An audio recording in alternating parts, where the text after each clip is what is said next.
आयतल कुर्सी की खासियत। जो शख्स हर फ़र्ज नमाज के बाद आयतल कुर्सी पढ़ता है, हमारे नबी सल्लल्लाहु ताला अलैहि वसल्लम ने इरशाद फरमाया, जो शख्स हर फ़र्ज नमाज के बाद आयतल कुर्सी पढ़ता है वो मरने के बाद जन्नत में जाएगा। जिस वक्त उसकी रूह कब्ज़ होगी उसी वक्त वह जन्नत में दाखिल होगा। वह शैतान और जिन्नों की शरारतों से बचा रहेगा। अगर मोहताज होगा तो उसकी मोहताजी दूर होगी और गरीबी दूर हो जाएगी। अगर मकान में किसी ऊंची जगह पर लिखकर उसका कतबा लगा दिया जाए तो इंशाअल्लाह उस घर में कभी फाका नहीं होगा, रोजी में बरकत होगी और उस घर में कभी चोर न आ सकेगा।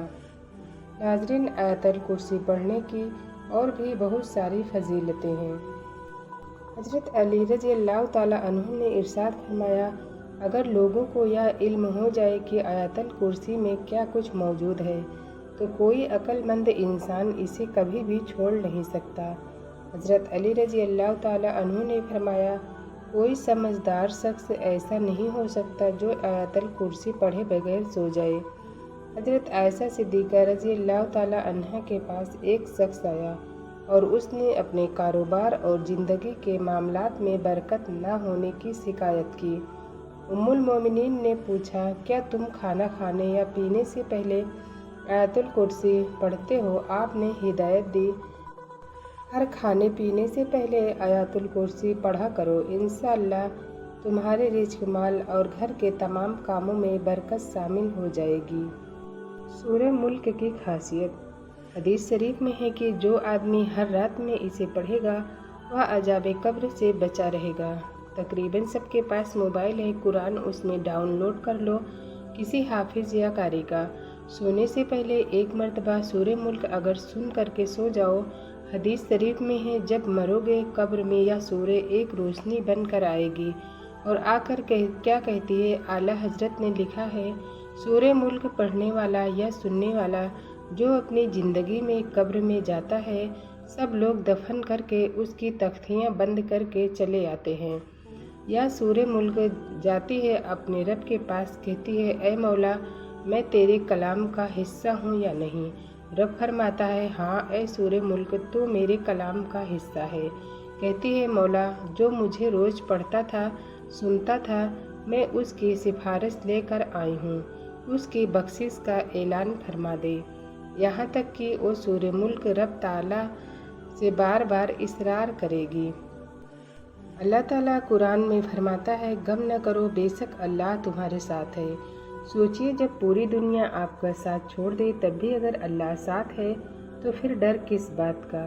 ज़िंदगी में हर किसी पर मुश्किल वक्त आता है, कोई अपने हालात से लड़ रहा होता है, कोई तन्हाई से, कोई गुर्बत से। लेकिन याद रखिए, जो लोग लोगों के दिलों में ज़िंदा रहते हैं वह लोग हमेशा खैर बांटते हैं, वह मोहब्बत देते हैं, किसी के लिए आसानियाँ पैदा करते हैं, दर्द बांटते हैं।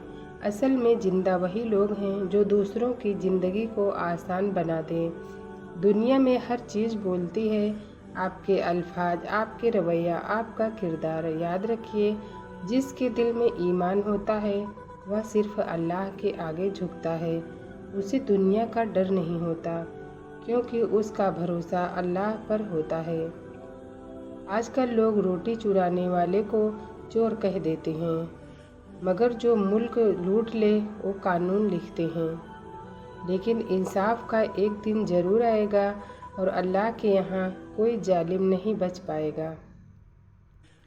अपनी ज़िंदगी को गलतियों का कैदी मत बनाइए। अगर आपने कोई गलती की है तो तौबा करिए, अल्लाह से माफ़ी मांगिए और आगे बढ़ जाइए। वह सिर्फ एक सबक था, पूरी उम्र की सज़ा नहीं। बात नमाज की। कई लोग कहते हैं कि जब हम नमाज पढ़ते हैं तो बुरे ख्याल आने लगते हैं, तो याद रखिए यह शैतान का हमला है। शैतान उन्हीं पर हमला करता है जिनमें ईमान की रोशनी होती है। अगर वह आपको नमाज में तंग कर रहा है तो समझ लीजिए आप सही रास्ते पर हैं। बस डटे रहिए, बहुत जल्द आपका दिल नमाज में लगने लगेगा और उस वक्त की सुकून आपको पूरी दुनिया भी नहीं दे सकती। تو ناظرین، مصیبت میں غم مت کرو، اللہ تمہارے ساتھ ہے۔ دوسروں کے لیے محبت اور خیر بانٹو، اپنے الفاظ سنبھالو، نماز مت چھوڑو۔ ہمارے نبی کی آنکھوں کی ٹھنڈک نماز ہے، اور سب سے بڑھ کر اپنے دل میں ایمان کو زندہ رکھو۔ اگر آپ کو ہماری یہ ویڈیو پسند آئی ہو تو اسے لائک کریں، شیئر کریں اور ہمارے چینل کو سبسکرائب کرنا مت بھولیے گا۔ شکریہ۔ اللہ حافظ۔